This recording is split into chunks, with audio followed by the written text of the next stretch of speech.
السلام عليكم ورحمة الله وبركاته. كيف انتم؟ كيف الأحوال؟ إن شاء الله تكونوا بصحة وسلامة وعافية. طبعا يا الغاليين شوفوا، أمس أنا نزلت صورة لينك بالفيسبوك مكتوب عليه قمهد ولا تروح الحاطب بشريم. طبعا أنا ما نزلت الصورة هذه فشرة ولا نزل في كذا ولا عينه كيفنا ولا كذا ولا كذا، لا والله واقسم بالله ما نزل كلة عينه الشعب اليمنيين الفشرة من كذب، فشرة من كذب ومكذابة. نزل الصورة هذه على انه بقي لي يا جماعة الخير موقف عمر امي ما اعرفه. بشرح لكم الموقف الان وادي لكم الدليل عليه. قام يا جماعة الخير قبل العيد ب3 ايام او بيومين، قبل العيد بيومين ما كان فيش معانا ديزل بالمحل. كان في عندي سيارة حق زبون، اتصلت له قلت يا الغالي ما فيش معانا ديزل بالمحل، بشيل سيارتك اروح اجيب ديزل. قال ما في مشكلة شيء.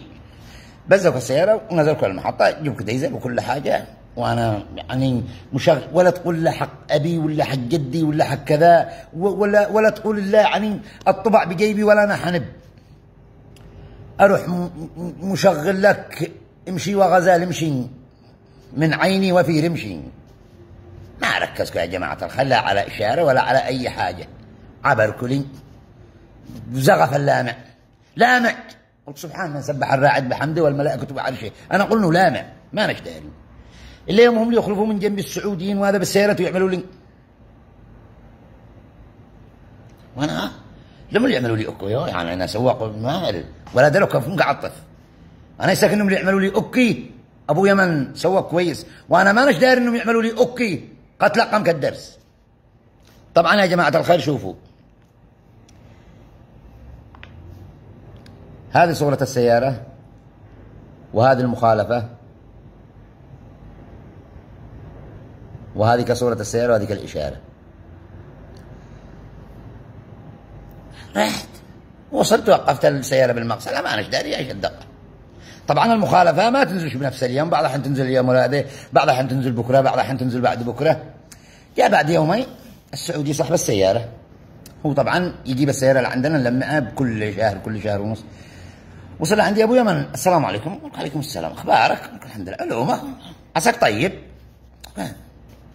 ايش السبب؟ قال لي الف مبروك.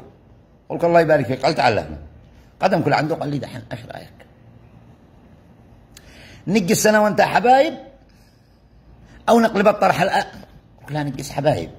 ليش نقلب الطرحه؟ نقي السنه وانت اخوان وكذا كذا. قال يدك على 3000. قلت أو قال يدك على 3000 بدون أي كلام. وهذه المخالفة أنا أعطيتك السيارة تروح تعبي بنزين، وهذه المخالفة حقك، وهذه الإشارة، وهذا التاريخ، وهذا كل حاجة. أعطيني حقي بدون أي شوشرة. ما عادش صاحبي. أقتلب الطرحة أنا الله يبيا لا يبيا، وانا مشغل امشي وغزال امشي من عيني وفي رمشي، لكن بس لا تعشي. عشوك اقول لكم هذه عيشتنا وهذا وضاعنا، هذا وضاعنا اليمنيين. ولهم الباري خلينا الله على ذي ملاني والماء لانه انبوق انشبع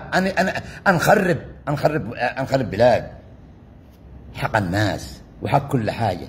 فأنا أعملك يا جماعة الخير الصورة هذه الذي نزل في أمس من أجل عينه الأقل المركوز والجني والعفرين وهذه والعشاق عبين. فهذه غربتنا وهذه عيشتنا بالسعودية. ننقي أضخم سيارة ولقطنا صورة سيلفي جنبه، والثاني يكتب لنا الله يعطيك خير ويكفيك شر. حق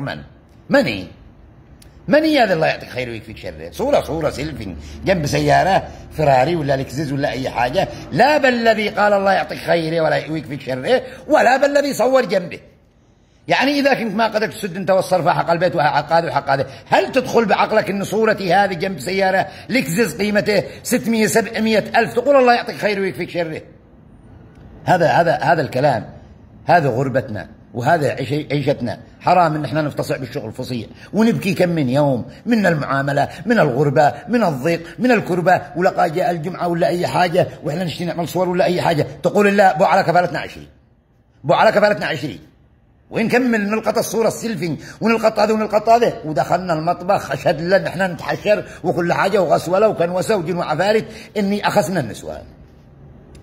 فالجماعة يا جماعة الخير، إذا كانوا ما زنطوش أصحاب المليارات، أصحاب المشاريع، أصحاب الدولارات، أصحاب اللكزات، ما عملوش مثلنا نبص سيارة حق الناس ونشغل مشي وغزال مشي من عيني وفي رمشي و3000 ريال، واقسم بالله العلي العظيم إننا تولدك يا جماعة الخير. تعرفوا الملا يم تخرج الجاهل ولادة، إننا تولدك ولادة، بس حق جاء حق.